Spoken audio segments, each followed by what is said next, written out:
Ito, 10 payo sa mga gustong tumanda na malakas ang katawan. Okay, sa mga medyo nagkakaedad na dyan.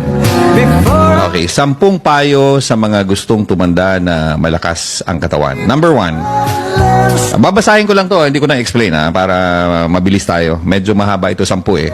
Huwag agad bibitawan ang inyong trabaho. Maging abala hanggang maaari. Ito ang magpapanatili sa iyong kabataan na labis mong ikaliligaya. Buliskiti niya. Ikaliligaya. Okay. Isa yan. Number 2, hanggang maiiwasan, huwag makitira sa mga anak na may pamilya na. Okay, tandaan niyo yan, ha? Huwag makitira sa mga anak na may pamilya na. Kumuha ng isang lugar na matitirhan, panatilihin ang iyong kalagayan upang makaiwas sa iyong anak at mga manugang. Ang makitira sa kanila ay magiging sunod-sunuran ka lamang, hindi makakapagdesisyon sa sarili mo at mawawala ng karapatan na labis mong ikalulungkot. In other words, tatanda ka. Okay. Number 3, hawakan ng mahigpit ang inyong baul, kung may baul ka. Kung magbibigay ng pera sa anak, yung kaya mo lamang at laging magtira ng malaking bahagi para sa sarili mo.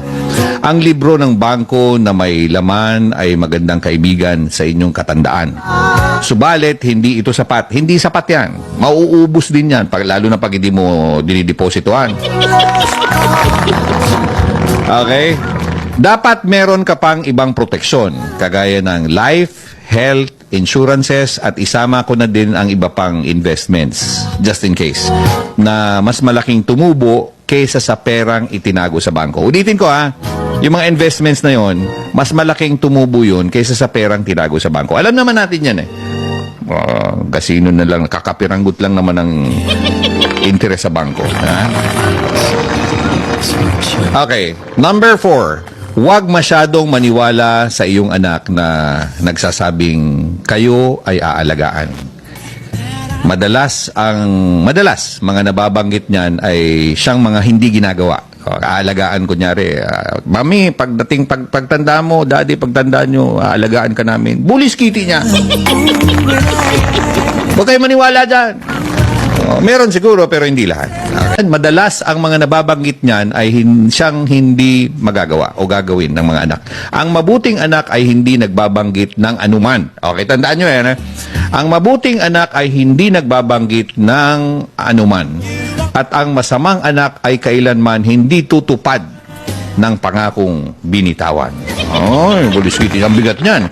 Number 5, upang manatili kang masaya, panatilihin ang pakikipagkaibigan at magdagdag pa hanggat maaari. Humanap ng mga kaibigan na mas bata sa iyo. Di ba? Matanda ka na, kinakaibigan mo pa matanda rin. Huwag na.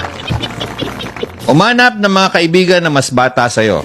Ang matatanda ay malapit ng mamahinga at ikalulungkot mo ng labis ang paghahanap ng kapalit. Kung ang kasama mo puro matanda, sooner or later may malalagas dyan.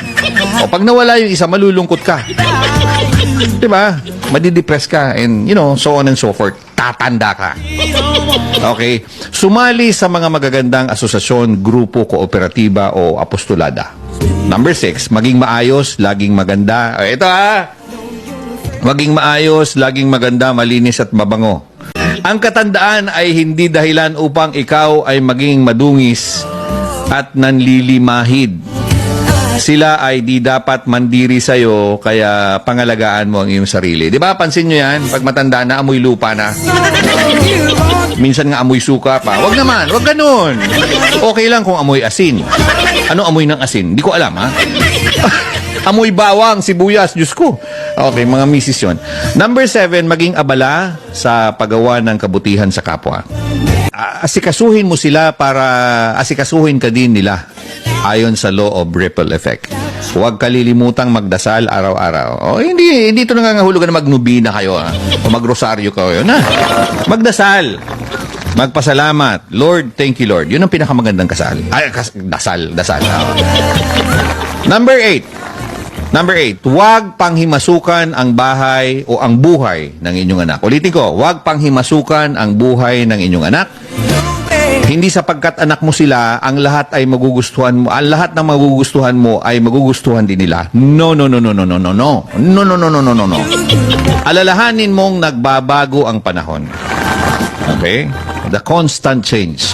Number 9, huwag. Ito huwag ipagyabang ang iyong katandaan. Hindi sapagkat ikaw ay lumilinya na sa 80 ay napakarunong mo na. Minsan nga may 1-year-old lang, mas magaling pa sa'yo. Totoo yan. 1 year old, 2 years old naman. Isa-isip mo na hindi mo taglay ang lahat ng karunungan sa mundo. Huwag mong isipin na ang katandaan ay kalagayan upang maging inutil ka, ulyanin ka, at wala kang silbi sa buhay. Makipagpaligsahan ka sa lahat ng bagay para may dahilan ang bawat pagising mo sa umaga. Kasi kung wala ka ng dahilan, bakit ka bumabangon sa umaga? Wala ka na, be. Okay? At sa wakas, huwag maging makulit. Ito talaga. 10-10, makulit ka. Huwag maging makulit. Huwag ikwento ang nakaraang panahon ng paulit-ulit. Pulis kitty na, alam nyo to, paulit-ulit. Mga naikwento mo naman ng mga 100 times. Huwag ikukumpara ang mga bagay-bagay na makakasakit ka sa pamilya. Huwag maging mapaghanap. Matuto kang magpuri ng magagandang nagawa ng kapamilya mo upang manatili ang magandang samahan.